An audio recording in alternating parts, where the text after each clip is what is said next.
Subscribe now and press the bell icon. Never miss an update from Tips Official.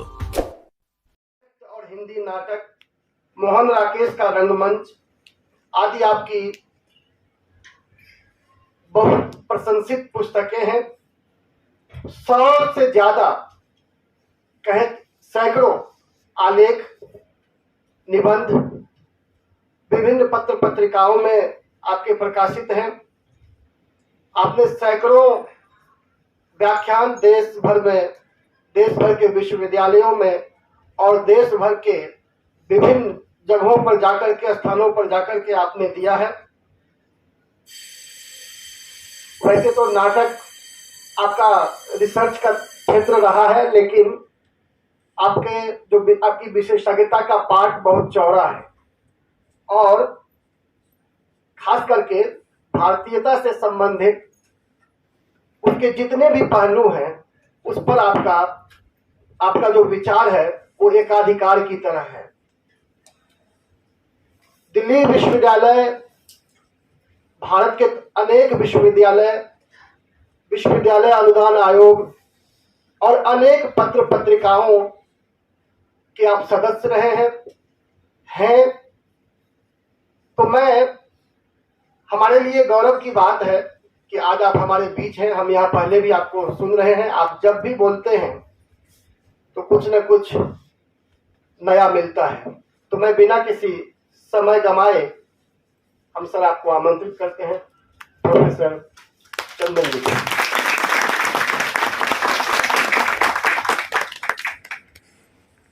कार्यक्रम का संयोजन कर रहे श्रीधरन जी,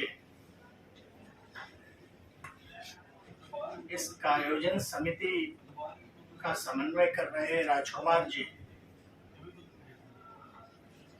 यहाँ बैठे हुए मेरे मित्र, विद्वान, सहपाठी, विद्यार्थी, सबको मेरा प्रणाम। आदरणीय ज्ञानतोष जी ने कहा, भाषा का भारत बोध। जब बातचीत चली कि किस विषय पर बोला जाए, मैंने कहा कि ये हमारे सीनियर रहे, भैया हिंदी के भारत बोध। हमारा हॉस्टल का एक रिश्ता है और हॉस्टल की लड़काई की दोस्ती होती है, लड़काई का इश्क होता है, वो जाते जाते लड़काई के प्रेम कहूँ वाली कैसे छोड़। मैं जब ऐसा कह रहा हूँ तो मैं सिर्फ इसलिए निवेदन ये कर रहा हूँ कि मैं बिना किसी विद्वता के बोझ के जो मैं महसूस करता हूँ आज मैं कैसे, और मुझे भरोसा है कि मेरे वरिष्ठ मेरे साथ बैठे हैं, मेरे सहकर्मी मेरे साथ बैठे हैं, तो अगर कुछ कहीं गलती होगी तो वो सुधार देंगे। हिंदी का Bharat, idea of India. Idea of India क्या है और हिंदी उसको कैसे महसूस करे, ये बड़ा एक रोचक सा पहलू है कि जिस ब्रज भाषा को भाषा कहा गया और जिस खड़ी बोली को बोली कहा गया, कालांतर में ब्रज भाषा बोली हो गई और खड़ी बोली भाषा हो गई। कुछ तो बात रही। आप संवत 1300 से 1600 के बीच, 1350 से 1650 के बीच इस देश को देखें तो इस देश के हर क्षेत्र में सक्रिय संत और कवि की एक हार्दिक इच्छा है। और वो एक हार्दिक इच्छा क्या है कि ब्रज भाषा में वो बोले, वो ब्रज भाषा में कविताएं करें। इसलिए चाहे वो शंकर देव हो या द्वारका का कोई कवि हो, मराठी कोई कवि हो, वो सब वृंदावन आना चाहे। पर 19वीं शताब्दी में ऐसा क्या हो गया? 19वीं सदी में ऐसा क्या हुआ कि हर कोई हिंदी को स्वीकारने लगा। बांग्ला भद्रोग बन रहा था, अंग्रेज साहब बहादुर कलकत्ता आया और वहीं जिम गया, और उसके बाद काशी में एक भद्रलोक बन रहा था। हिंदी उस भद्रलोक की भाषा थी। मैं जब ऐसा कह रहा हूं तो मैं आपको निवेदन करता हुआ चल रहा हूं कि जो लोग हिंदी की पक्षधरता 19वीं शताब्दी की शुरुआत में कर रहे थे, वो कोई गुरु कतवारू मगरू नहीं थे। सब सत्ता के गलियारों में दखल रखने वाले थे। और ये रोचक बात आगे तक जाती है कि जो लोग हिंदी को राष्ट्रभाषा बनाने की वकालत करते हैं स्वतंत्रता आंदोलन के दिनों में, उनमें से बहुत सारे लोगों की मातृभाषा हिंदी नहीं। गांधी गुजराती थे, काठियावाड़ी थे, पटेल सौराष्ट्र, चक्रवर्ती राजगोपालाचारी तमिल थे। आखिर क्या था ऐसी बात क्या थी? सुभाष चंद्र बोस बांग्ला भाषी थे। कुछ तो बात रही होगी। वो बात क्या थी? ये बात आपने हमने पहचानी हो या नहीं पहचानी, एक साहब हुए हैं अल्लामा इकबाल, उन्होंने पहचानी थी। कुछ बात है कि हस्ती, वो बात क्या है? वो बात है वह बात है भारत बोध, और वो भारत को साथ लेकर चलने का भाव। मित्रों, एक ऐसा समय आया 19वीं शताब्दी की शुरुआत में, जब हिंदी मालियों की भाषा नहीं थी, खानसामों की भाषा नहीं थी, वो कूलियों की भाषा नहीं थी, वो बाबुओं की भाषा नहीं थी, वो भद्रलोक की भाषा थी।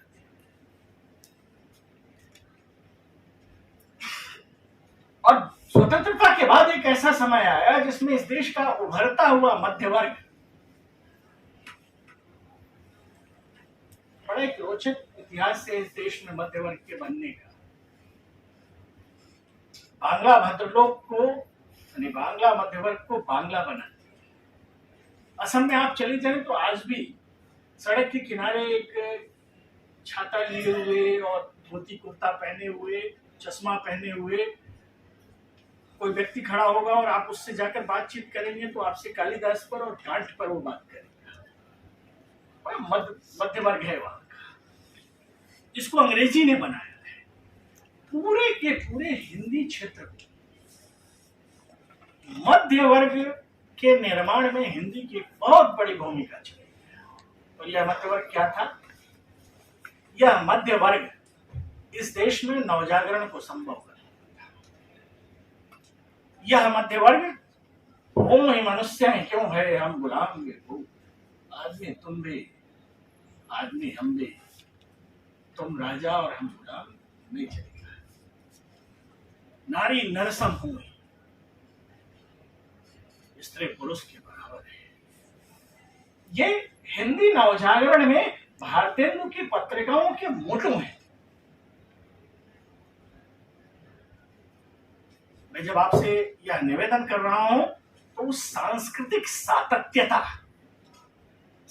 समझते हैं, कंटिन्यूटी। मैं लेटक के पुखरी, थोड़ा सा घूमने उड़ने का शौक है। मेरे संरक्षक ने मुझसे पूछा एक बार कि तुम सबसे क्या करना चाहते हो? मैंने कहा कि रोजी रोटी चलती रहे, मैं घूमता रहूं। कहा कि तुमको वही काम।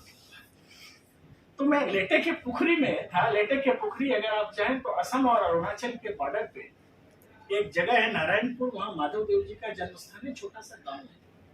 एक घर में हम खाने गए। मैं एक कथा बच्चों को कई बार सुनाता हूँ, मेरे विद्यार्थी बैठे हुए। तो असमिया घरों में आप जाएंगे तो बड़ा सा घर होता है, उसमें 2-4 पेड़ लगे हुए होते हैं, एक मंदिर पूजा गृह होता है, उसमें भागवत रखा हुआ होता है। तो एक बच्चा था, नौजवान सा, एकदम रंगा चुना सा। तो मैंने उसको कहा कि मुझे थोड़ा सा अपना घर दिखा। तो लेके आया और एक मुझे खाट दिखाई और कहा कि ये खाट 300 साल पुरानी है। मैंने कहा कि 300 साल पुरानी लग रही है। कहा कि तो जो बुना हुआ है तो नया नया सा लगता है। हाँ, ये पिछले साल का है। मैंने कहा कि ये जो पाट है ये भी कोई बहुत पुराना नहीं है। ऐसे ऐसे करके सारे खाट के हिस्से पर मैं बातचीत करता गया। कोई 25 साल से पहले का नहीं था। मैंने कहा कि भाई इसमें 300 साल पहले का है। जो खाट की पार्टी होती है, पार्टी पूर्वांचल के लोग समझते होंगे, इधर के भी लोग समझते हैं। खाट की पार्टी जो पार्टी को बड़ी पार्टी से बांधकर जो तार था वो चांदी का था, ताकि ये 300 साल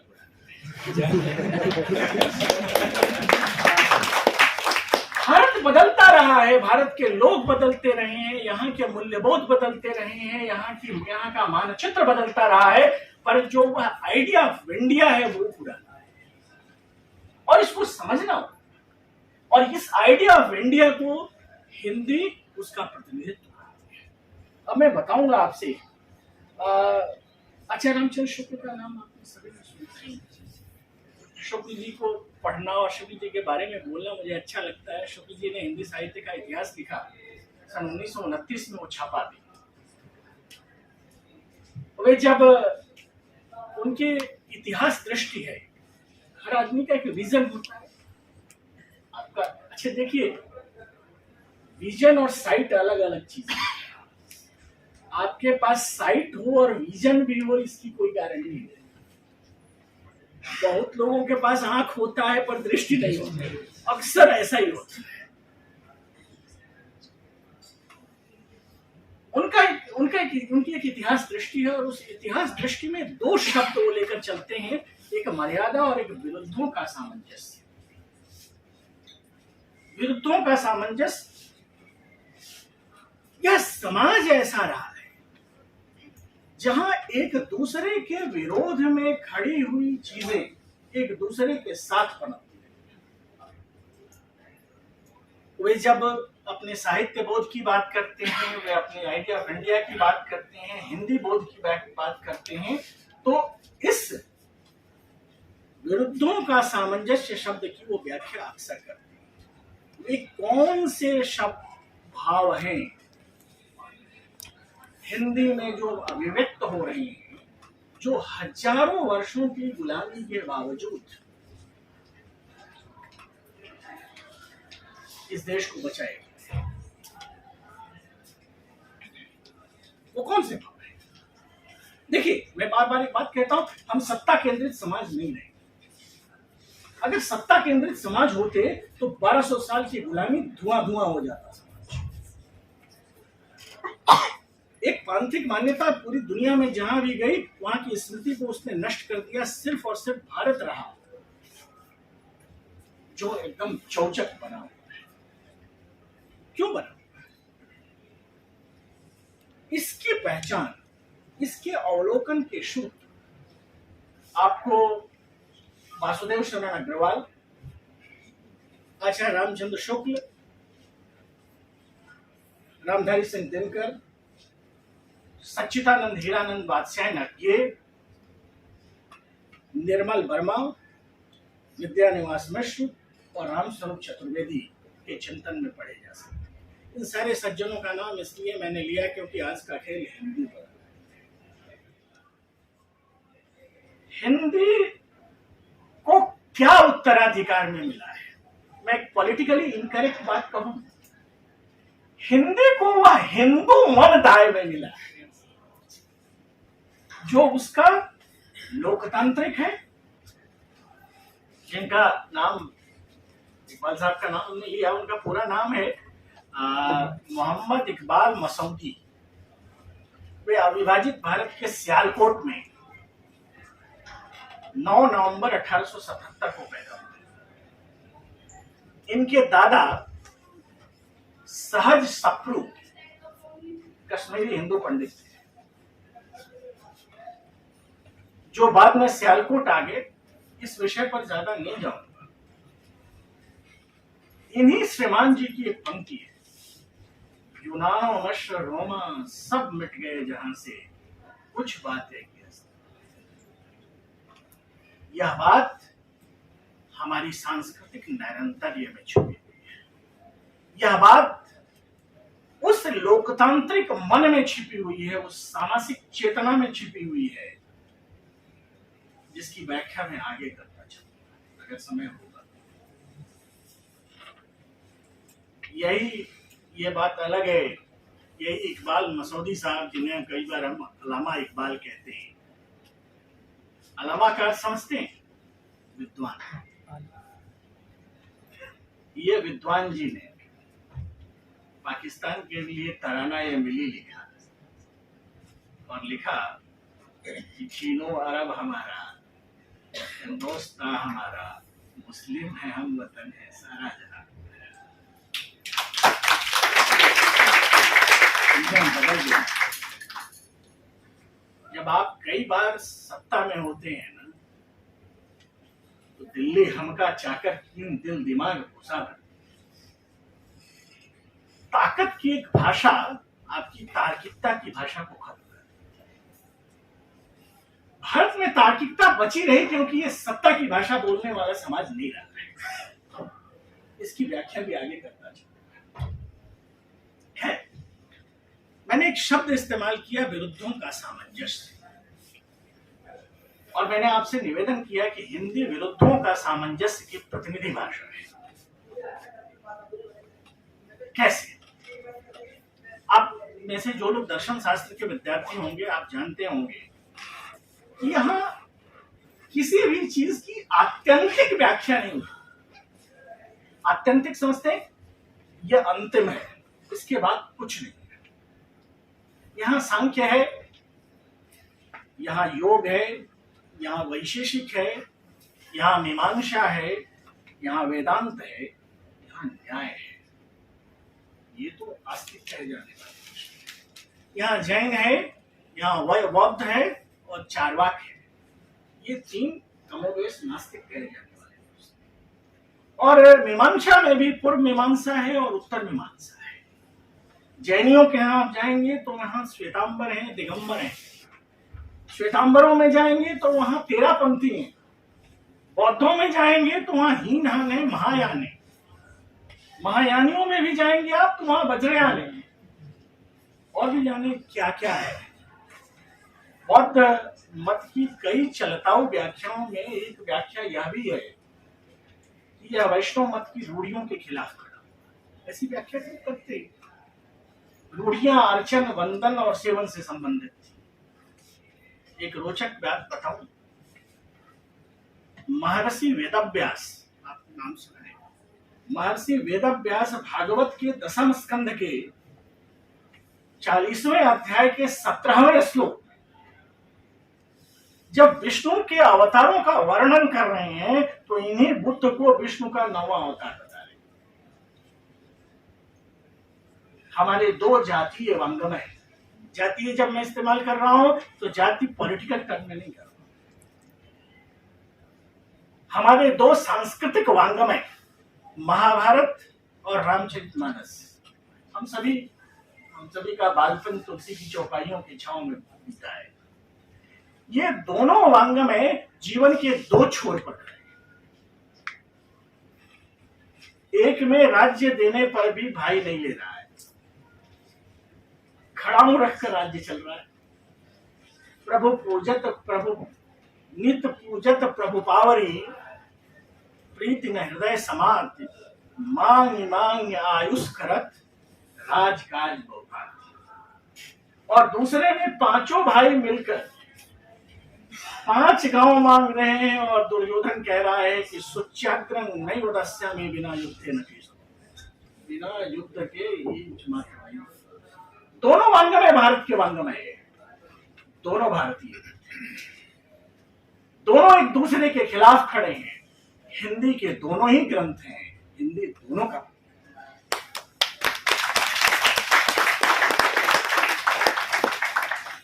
हम अपने घरों में देखें तो कई ऐसी चीजें आपको मिलेंगी जो आपके पॉलिटिकली करेक्ट इंटेलेक्चुअलिज्म को चैलेंज देगी। जैसे पॉलिटिकली करेक्ट समझते हैं बच्चे बैठे हुए, वो भाषा बोलना जो भाषा सत्ता की, समाज की और सेमिनारों की भाषा है। अच्छा अच्छा मीठा मीठा बोलना, पर हिंदी इस पॉलिटिकली करेक्ट भाषा में नहीं चलती।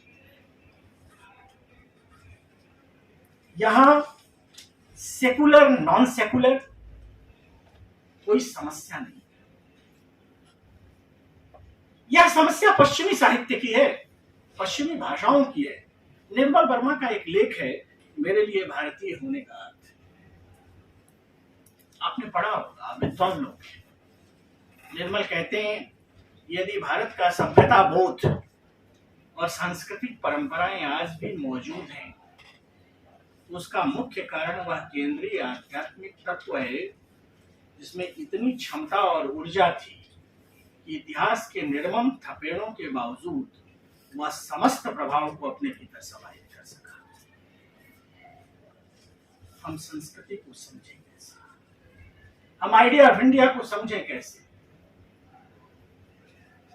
एक सज्जन हुए हैं एडवर्ड सईद, आपने पढ़ा होगा। और एडवर्ड सईद प्राच्यविद, फिलिस्तीनी मूल के थे, अमेरिका में रहते थे। ओरिएंटलिज्म के सिद्धांतकारों में से, प्राच्यवाद के सिद्धांतकारों में से एडवर्ड सईद की व्याख्याएं आपको भारत बोध और पाश्चात्य चिंतन के बीच एक अंतर नजर आएगा। वहां मूल्यांकन द अदर के रूप में होता है। जब भी बौद्धिकता बनती है, जब इंटेलेक्चुअल फॉर्मेशन होता है, जब बौद्धिक निर्माण होता है, तो दूसरे को अपने से अलग रखकर होता है। जबकि हिंदी की पूरी बौद्धिकता अयं निजा परोवेति गणना लघुचेतसम उदार चेतनाम तु बसवैव कुटुम्बकम्। मैं कौन हूं? मैं वही हूं जो तुम हो। मैं कल भी कह रहा था, वो हम, मैं तुम्हारे जैसा होना चाहता हूं। पूरी की पूरी हिंदी की चेतना संवेदना परक चेतना है। इसीलिए ये कहते हैं कि दुख सबको मारता है। देखिए, यह देश और यहाँ की एक लंबी परंपरा सुविधाओं पर नहीं चली, संवेदना पर चली। जब आप बड़े हो जाते हैं, भारत के राष्ट्रपति हो जाते, कुछ भी हो जाए, आप अपनी माँ को कुछ देते हैं क्या? सिर्फ एहसास देते हैं कि मैं तुम्हारा हूं, कुछ पैसा रुपया नहीं देते। यह एहसास हिंदी के बोध को बनाता है। यही वह एहसास है जो जब आप द अदर के रूप में देखते हैं, तो आपके लिए little tradition, great traditions, secular, non secular, modern tradition जैसे अर्थ होते हैं। हिंदी में कहें तो लोक और शास्त्र, पांथिक और पंथ निरपेक्ष, परंपरा और आधुनिकता जैसे वर्गीकरणों को आप देखते हैं। हिंदी की पूरी बौद्धिकता इन ट्रेडिशंस, लिटिल ग्रेट ट्रेडिशंस, लोक और शास्त्र में चीजों को बांटकर नहीं देखती है। मुझे निर्मल वर्मा पुनः याद, जिससे आपका इश्क होता है वो आपको बार बार याद आता है। उनका एक लेख है, धर्म और धर्मनिरपेक्षता। भारतीय सभ्यता में, हिंदी के चिंतन में प्रकृति और मनुष्य और एक उसकी दुनिया एक दूसरे से अलग नहीं। यह मनुष्य का जीवन सेकुलर और धार्मिक खंडों में विभाजित नहीं था, इसलिए यह विभाजन जिसको हम जी रहे हैं वह कृत्रिम और अर्थहीन है। मित्रों, मैं ऐसा क्यों कह रहा हूं? मैं आपको इसलिए कह रहा हूं कि 1947 के बाद हमने शिक्षा, साहित्य और समाज को जिस पदावली में समझा, वह पदावली हमारे सांस्कृतिक बोध से संपादित है। उसके प्रतिपक्ष के रूप में जो लोग पदावली बना रहे हैं, उसके लिए जो रिगरस इंटेलेक्चुअल एक्सरसाइज की मांग है वो उनमें है नहीं। तो क्या होता है कि जब आपका दुश्मन बहुत शक्तिशाली हो, बौद्धिक रूप से बहुत संपन्न हो, और आप उसके बराबर कुवत नहीं रखते तो कई बार वो बौद्धिक छिछोरेपन है। तो सांस्कृतिक चेतना की जितनी पदावलियां हैं, कई बार उनके व्याख्याकार एक बौद्धिक छिछोरेपन की तरह।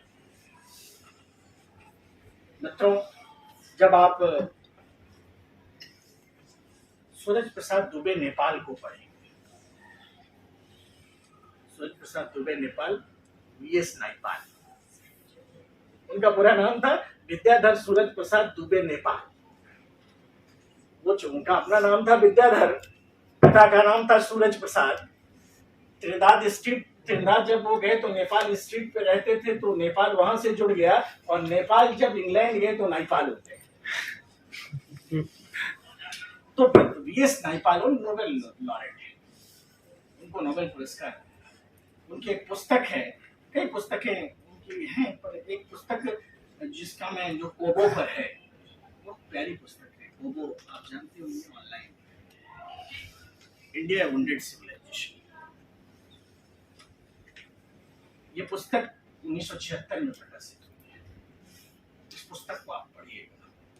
उनकी 2-3 और अच्छी पुस्तकें हैं, an area of darkness, a million mutinies now, और इंडिया वुंडेड सिविलाइजेशन।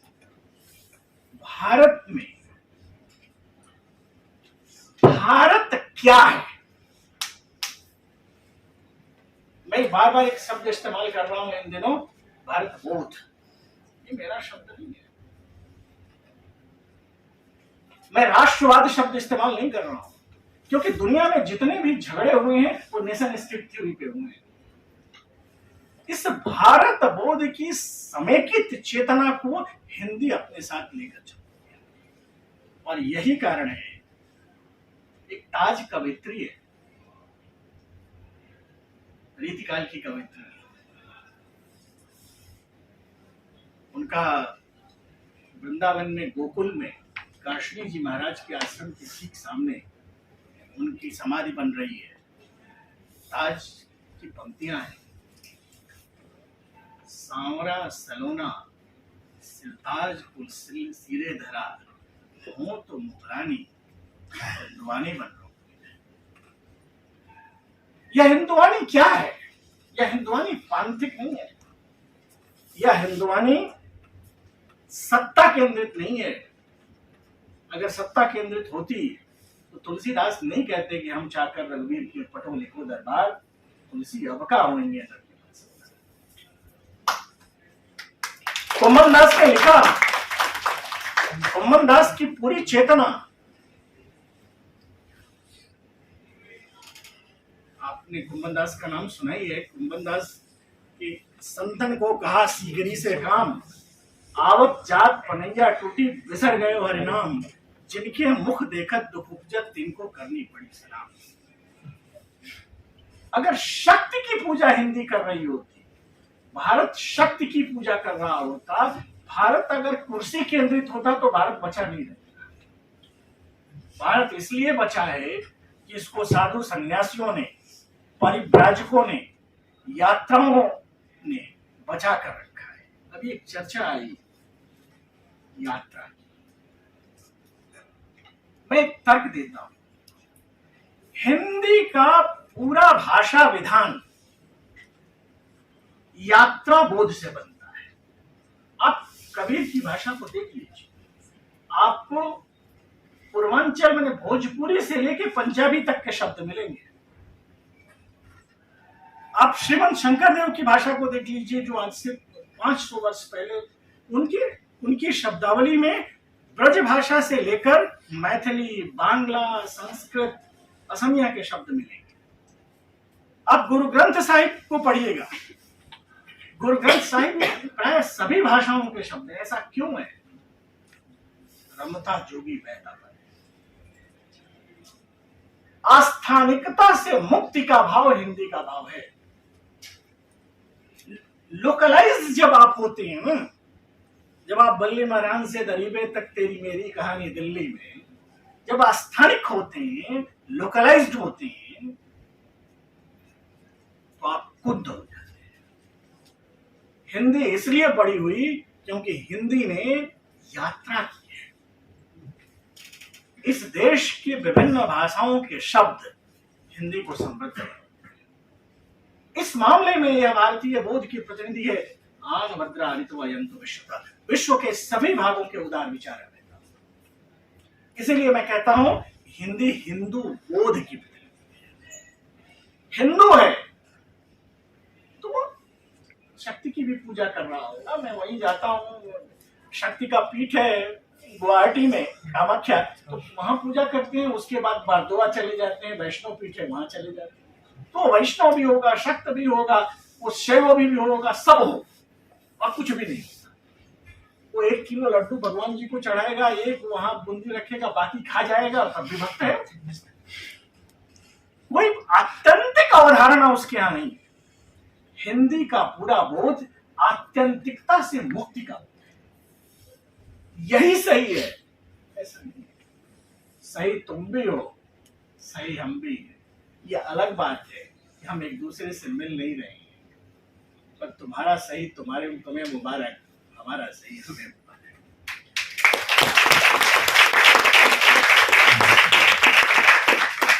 मित्रों, जब आप हिंदी को देखें तो इस भाव से भी देखें। जयशंकर प्रसाद को आपने पढ़ा ही, भाई हिंदी के तो कुछ टेक्स्ट आप पढ़े ही होंगे। तो लहर की एक पंक्ति है, जयशंकर प्रसाद का लहर आपने पढ़ा होगा।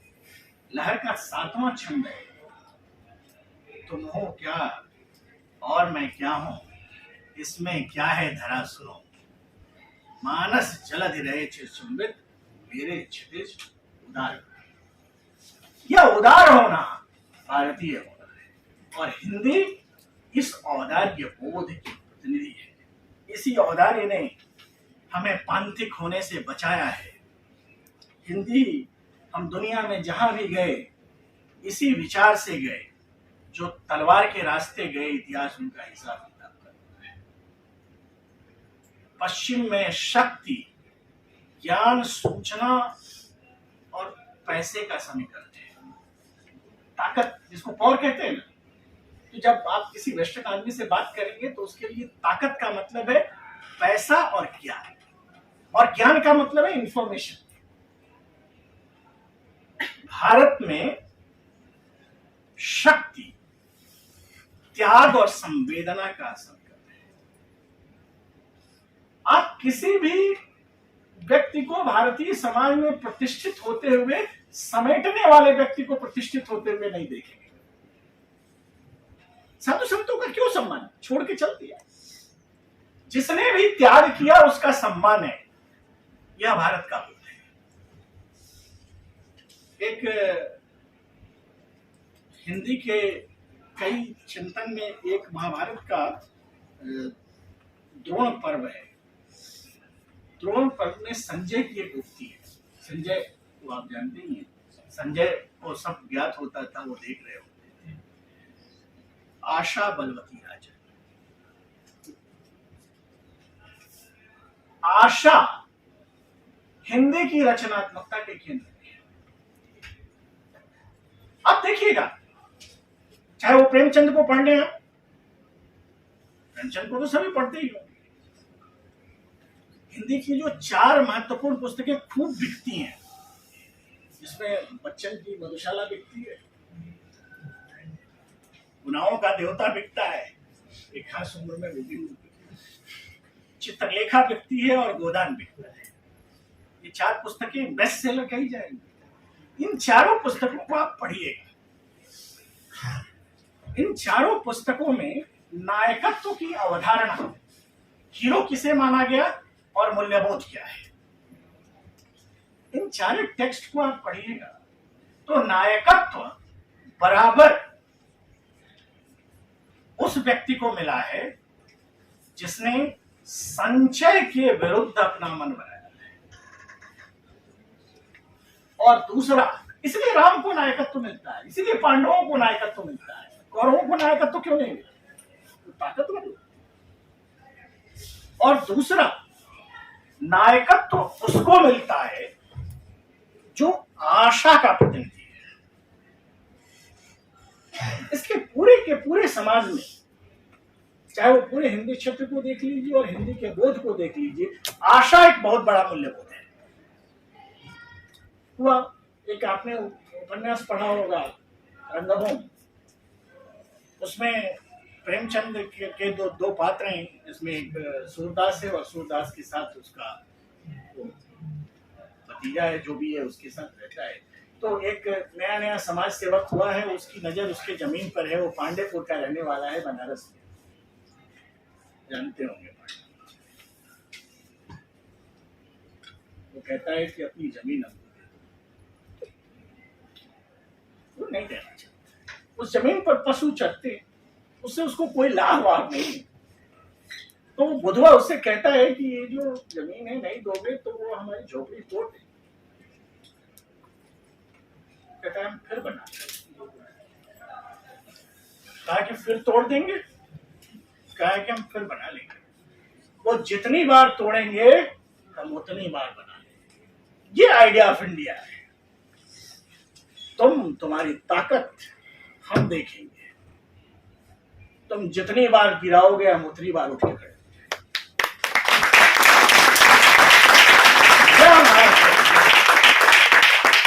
और यही वो भारत आसिया तो हिमालय, कश्मीर से कन्याकुमारी और कच्छ से कटक तक बचा हुआ है।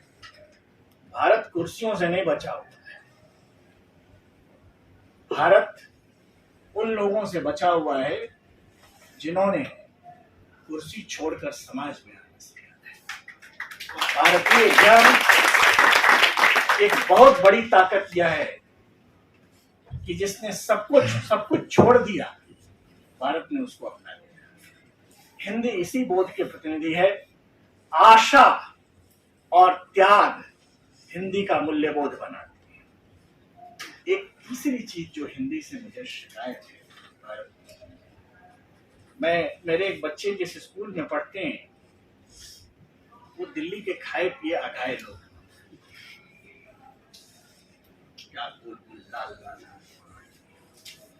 तो मैं पीटीएम में गया तो एक टीचर ने उसके एक बच्चे की माँ से शिकायत सुनी कि आपका बच्चा हिंदी में इंटरेस्ट नहीं ले रहा। तो माँ ने कहा कि नहीं ठीक, ओके। कहा कि क्यों? नहीं, मेरा बच्चा कहता है कि when I take the class I get depressed, there is too much poverty in Hindi में बहुत गरीबी है। और बच्चा हमारा ये गरीबी की बातें सुनकर दुखी होता है। मित्रों, मेरा एक आपसे आग्रह है कि आप हिंदी के भारत बोध को बनाएंगे। हिंदी को बनाने वाले लोग हिंदी को बदलते हुए मध्यवर्गीय समाज की आंख से भी देखिएगा। एक बहुत बड़ा संकट जो हिंदी में आ रहा है वह है भावबोध का संकट। जिस भावबोध को आप जी रहे हैं और जो प्रक्षेपित कर रहे हैं, उन दोनों के बीच एक खांच बन रहा है। आपसे ये अपेक्षा है कि हिंदी का जो नया भारत बोध बनेगा उसमें आप अपनी तरफ से सपना जोड़ेंगे। एक एस्पिरेशनल इंडिया समझते हैं? एस्पिरेशनल पॉलिटिक्स भी होती है। आप मगध एक्सप्रेस से लटक के दिल्ली आए, आपको था कि नहीं यहाँ ऐसे जाए। एक महत्वाकांक्षी मन हिंदी में आ नहीं पाता है। हमारे आचार्यों से मुझे बराबर शिकायत रही कि उन्होंने हमें संतोष, हमें गरीबी और गरीबी पढ़ाया। जब आप हिंदी को पढ़ें तो 17 साल के बच्चे की आंख से पढ़ें जो अपनी दुनिया बनाने के लिए हिंदी पढ़ाता है। एक एस्पिरेशनल पाठक के रूप में पढ़ें तो हिंदी आपको अच्छी लगेगी। मित्रों, समय का अनुशासन है। जो लोग बैठे हुए हैं उसमें कई मेरे सीनियर भी बैठे हुए हैं और मैं उनको अभी भी दिल से सीनियर ही मानता हूँ।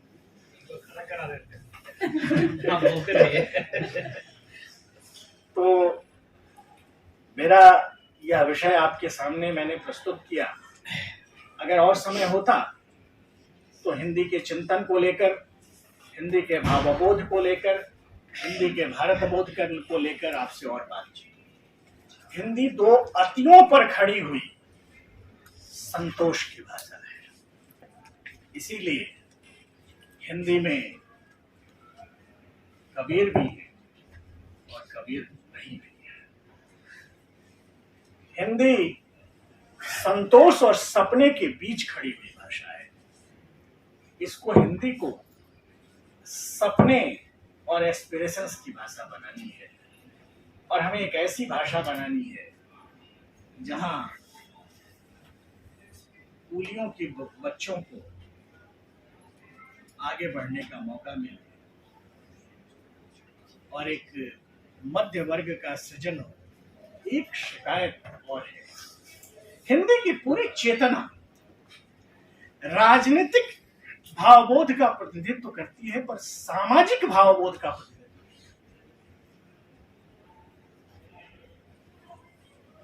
मैं गंगा के मैदान में का रहने वाला हूं। गंगा के पूरे मैदान में आपको पॉलिटिकल रिफॉर्मेशन के बहुत मूवमेंट मिलेंगे। लगभग इस देश का कोई भी व्यक्ति राष्ट्रीय नहीं होता जब तक वो गंगा के मैदान में ना आए, हिंदी क्षेत्र में ना आए। पर जब वह जीवन में होता है तो घोर पिछड़ा हुआ, घोर जातिवादी, घोर अंध मूल्यों का पोषक होता है। आपसे अपेक्षा है कि जो नई हिंदी बनेगी वो दादू की, रैदास की, तुलसीदास की, कबीर की, शंकर देव की चेतना को समेकित प्रतिनिधित्व देने वाली होगी, और सामाजिक मूल्यबोध, समानता के मूल्यबोध और समानता के साथ संवेदना के मूल्यबोध को प्रस्तुत करने वाली होगी। आज इतना ही। आपका बहुत बहुत धन्यवाद।